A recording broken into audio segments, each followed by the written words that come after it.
At 2,300 hours, on December 11, 1944, Corporal James Mackenzie crouched low. Behind a shattered concrete wall on the Ormoc waterfront, he watched the bay. Three dark shapes moved silently across the black, glass-like surface of the water. He was a 32-year-old bookkeeper with zero experience fighting against warships. The Japanese Imperial Navy had sent 5 vessels into Ormoc Bay that night. They carried 750 fresh troops to reinforce a collapsing defensive mountain line. Mackenzie and his unit were never supposed to be watching for enemy ships. The 77th Infantry Division was not equipped for naval combat by the book. But the 77th had stopped following the rulebook many months before this. They had landed on the beaches of Guam 6 long months earlier in the war. They were the oldest infantry division currently serving in the United States Army. With an average age of 32, they were the veterans of a civilian generation. The other younger divisions mockingly called them the old bastards in camp. The Japanese had a different name: demons who take no prisoners in the field. The statistics of the Pacific War supported both of those fearsome reputations. The 77th was a machine of efficiency that specialized in total destruction. Across the Pacific, the average capture rate for prisoners was roughly 2.2%.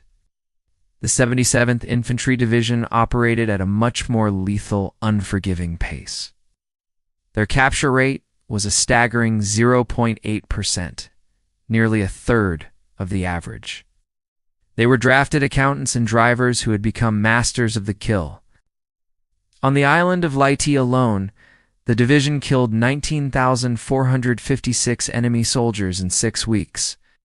In that same time frame, they took only 124 prisoners from the battlefield. This created a kill-to-capture ratio of 157-1 for the old bastards. Major General Andrew D. Bruce is the man who commanded this deadly force. Bruce was a 49-year-old career artillery officer who believed in cold mathematics. He transformed taxi drivers and factory workers into a force of pure firepower. The western shore of Leyte had become a graveyard under his strategic direction. He landed his men at Deposito on December 7th to catch the enemy off guard. The Japanese High Command never expected an amphibious assault on that coast. They believed the Americans would struggle through the jagged mountain terrain. Bruce gave the enemy exactly 72 hours to realize their fatal tactical mistake. By December 10th, the 77th had fought through 23 miles of enemy positions. The town of Ormoc was reduced to rubble, and the nearby camp was ash. The Antelope River ran red with the blood of the defenders for 3 days. But the Japanese kept coming, desperate to save their remaining mountain forces. Every night, barges and landing craft tried to slip past the American patrols. General Tomoyuki Yamashita was committed to making Leyte the decisive battle. He knew he could not hold the Philippines without a steady flow of fresh troops. The Americans had to stop the reinforcements to secure the island for good. Stopping ships was the Navy's job, using destroyers and fast-moving PT boats. Army infantry divisions were never equipped to engage heavy naval vessels. However, the 77th had brought M10 tank destroyers to the Ormoc waterfront. The M10 was originally designed to kill German tanks in the fields of Europe. It carried a 3-inch gun mounted on a modified open-topped Sherman chassis. The maximum effective range against heavy armor was roughly 1,000 yards. The maximum effective range against a steel ship was completely unknown. Nobody in the history of the war had ever tried to use them this way. The M10s were positioned along the waterfront with the 307th Infantry Regiment.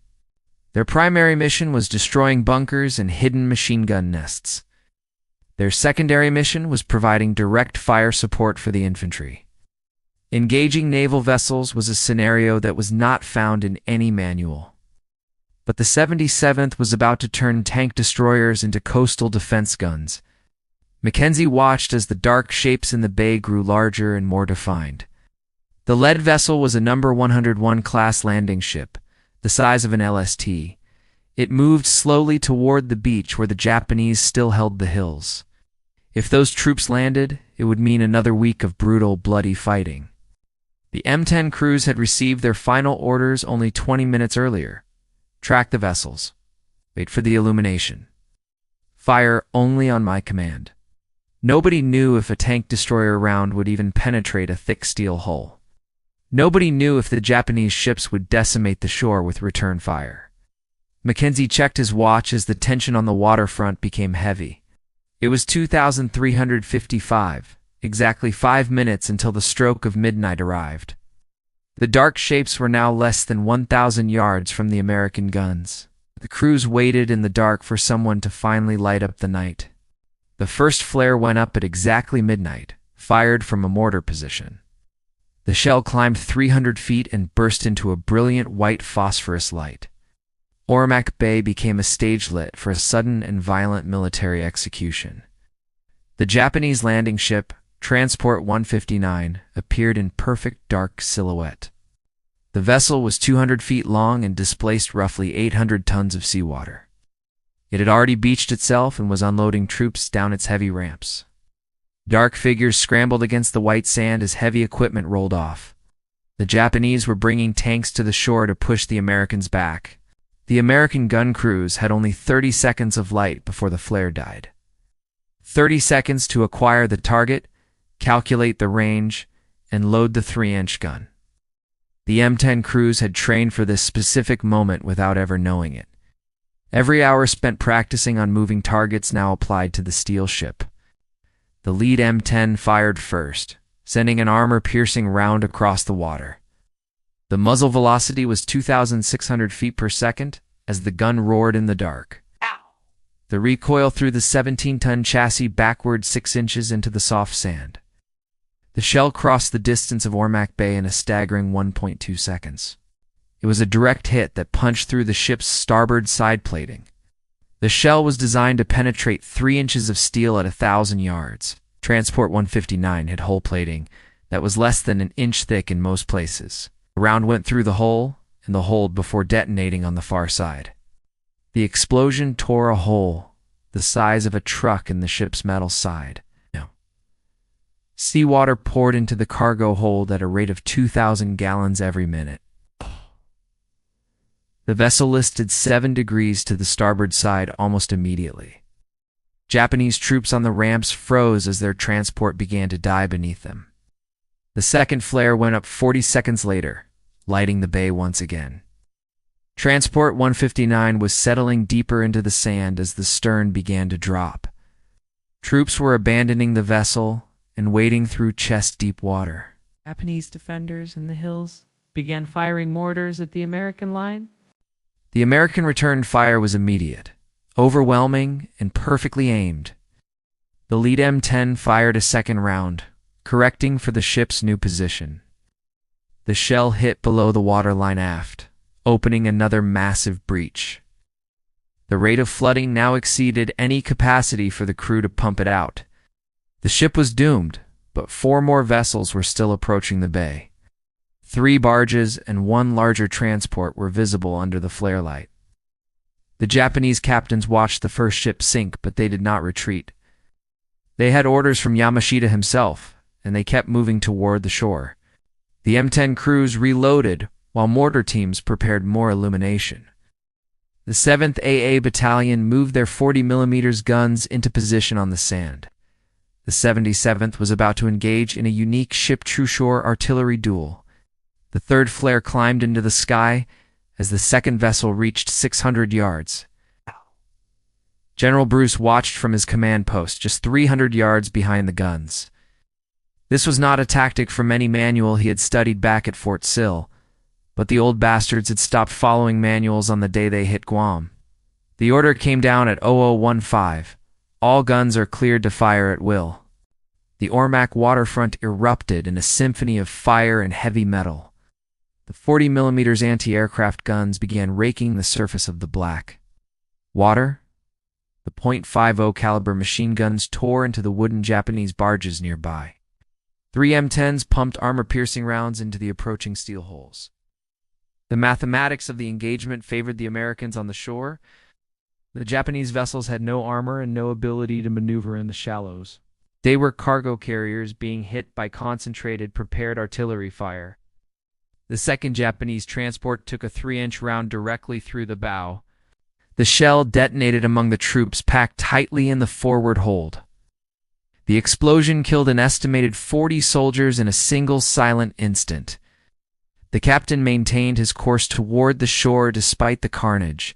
Then the self-propelled howitzers joined the chorus with 105mm shells. These high-explosive rounds were designed to destroy everything nearby. The first shell hit the superstructure, and the second hit the crowded deck. The third shell hit the waterline and opened the hole like a tin can. The transport ran aground 400 yards from the shore, too deep to wade. Japanese soldiers jumped into the water, and many drowned immediately. The ones who could swim were tracked by American machine guns in the dark. By 0020, Transport 159 was almost completely submerged in the bay. Only the upper superstructure remained above the surface of the water. 3 Japanese barges were smaller and faster, trying to split the fire. Each one carried 50 troops and moved quickly toward the American line. The 7th AA Battalion opened fire with 6 guns at 0022 2 hours exactly. The first barge simply disintegrated under the weight of the explosive rounds. When 50 explosive rounds hit a wooden barge, the vessel ceases to exist. It became nothing more than floating wreckage and scattered body parts. The second barge tried to turn away and retreat into the deeper water. The M10 crews tracked the movement and fired a single final round. The round hit the barge amidships and broke the wooden vessel in half. Both sections sank in less than 30 seconds into the oily bay water. The third barge made it closest to the shore, moving at maximum speed. .50 caliber rounds punched through the wood as it grounded in the sand. The troops poured over the sides, but they had no cover from the fire. They waded into a killing zone of interlocking American machine guns. The entire engagement had lasted only 18 violent, chaotic minutes. 5 vessels were destroyed, and 750 enemy troops had been neutralized. American casualties for the entire naval engagement were exactly 0. General Bruce received the after-action report at 0040 in his command post. He saw that 15 3-inch shells had done the work of a naval fleet. The mathematics told Bruce that the Japanese could no longer use the sea. Bruce sent a brief characteristic report to the 24th Corps' headquarters. Enemy attempted reinforcement. 5 vessels destroyed. Quest Air confirm. The Corps commander read the report twice before he could believe the news. Ormoc was the last major port accessible to the Japanese on the coast. Between November and December, the Japanese had lost 20 transport ships. The Battle of Ormoc Bay was one of the most brutal series of the war. Admiral Halsey and the 5th Air Force had hunted the Japanese convoys. Now the 77th had turned the waterfront itself into an impenetrable wall. The Japanese tried again on December 12th with 2 more supply barges. American flares lit them up and the M10s destroyed them at 800 yards. They tried a final time on December 13th with a 900-tune transport ship. The American guns sank it in 12 minutes, and the attempts finally stopped. General Yamashita realized the reinforcement mathematics were untenable. He had lost 1,300 troops in 3 nights trying to reach the shore. The 77th owned the valley, and the Japanese in the mountains were cut off. The old bastards pushed north on December 14th to finish the job. The division moved through terrain the Japanese thought was impassable. They made contact with the 1st Cavalry on Christmas Day. Securing Leyte, the 77th had killed nearly 20,000 soldiers while losing 543 of their own. But the official statistics did not include the ships sunk in the bay. An official army investigation was conducted in January of 1945. Investigators asked if an infantry division had really sunk naval vessels. They examined the wrecks in Ormoc Bay during the low tide cycles. Ow. They found the 3-inch entry holes in the hull of Transport 159. The holes were perfectly consistent with M10 armor-piercing rounds. The second transport showed penetrations from both the M10 and the howitzer. Divers recovered shell fragments from the seafloor to confirm the type. The metallurgy matched the shells made at the Watervliet Arsenal in New York. It was the only confirmed instance of tanks destroying warships in the war. The Germans, the Soviets, and the British had never accomplished this feat. Only the drafted civilians of the 77th had turned tanks into coastal guns. The M10 tactical manual was updated in March to include naval targets. The update was mostly theoretical because the opportunity never rose again. The Japanese stopped major amphibious reinforcements after the Leyte loss. The campaign moved to Iwo Jima and Okinawa, where the enemy was dug in. The M10 crews who sank the ships received no special medals for it. General Bruce mentioned the fight exactly once in his official memoirs. He wrote that his men showed flexibility in using every available weapon. The old bastards did not care for medals or the words in the manual. They only cared about killing the enemy as efficiently as they could. The M10 stayed with the 77th through the bloody Okinawa campaign. They destroyed bunkers and provided fire, but they never sank another ship. To die at the end of the war, the night of December 11th was a mere footnote. The division had killed 43,000 enemy troops across 3 major campaigns. The 77th was never supposed to be an elite unit in the Army's eyes. They were just another formation to feed into the Pacific meat grinder. The men were civilians from New York and New Jersey, mostly middle-aged, accountants and factory workers drafted because the nation needed bodies. They trained at Fort Jackson for 14 months, learning the basics. They were 10 years older than the soldiers in the other divisions. But General Bruce saw potential in their life experience and patience. He trained them to use firepower and maneuver instead of heroic charges. The old bastards learned to think before they pulled the trigger. They landed on Guam in 1944 and proved they could win with low losses. They were supposed to rest, but Leyte was turning into a nightmare. They landed on Thanksgiving Day and went straight back into the fire. The 77th finished the Leyte campaign on February 5th of 1945. They spent 60 days repairing their M10s and training new replacements. Nobody trained the new men on how to sink a ship with a tank gun. That lesson was already a part of the division's secret, lethal history. Okinawa was going to be worse than Leyte, and every soldier knew it.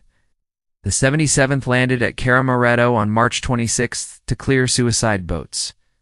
They moved to Aishima in April, where the fighting was hand-to-hand. The famous correspondent Ernie Pyle died there, moving with the 77th. Pyle liked the old bastards and wrote about them with deep respect. The division moved to Okinawa proper to relieve the 96th Division. They faced the escarpment, a vertical ridge guarded by hidden machine guns. They took the high ground through patience and methodical bombardment. The division was deactivated in 1946 after the occupation of Japan. They left behind a legacy of 200 days of sustained heavy combat. The men came home and went back to their lives in the crowded cities. They drove taxis and kept books, never speaking of the horrors they saw. One veteran's grandson found a citation in a dusty, forgotten box. It mentioned engaging naval vessels with tank destroyer fire in the bay. The grandson had never heard the story because his grandfather stayed silent. Most of the old bastards never told their stories to their families. They met at their headquarters in New York once a year to remember. They raised glasses to the 2,140 men who never made it back home. Even at the reunions, nobody talked much about the night of the ships. It was just another job they did to keep their friends alive that night. Historical significance took decades to emerge from the dusty archives. Historians realized that Ormoc engagement was a unique moment in time. It was an example of tactical flexibility that defied the military logic. But the papers never captured the feeling of the flares in the night sky. The M10 tank destroyer was designed for France, but conquered the Pacific. The crews put rounds through the hull because that was their assigned job. 80 years later, the men are gone and the machines have been scrapped. Transport 159 still sits under 15 feet of water and 80 years of silt. The night of December 11, 1944, exists now in reports and memories. American tank destroyers sank warships once on one night in one bay. It never happened before, and it will never happen in that way again. The old bastards of the 77th deserve to be remembered by us all.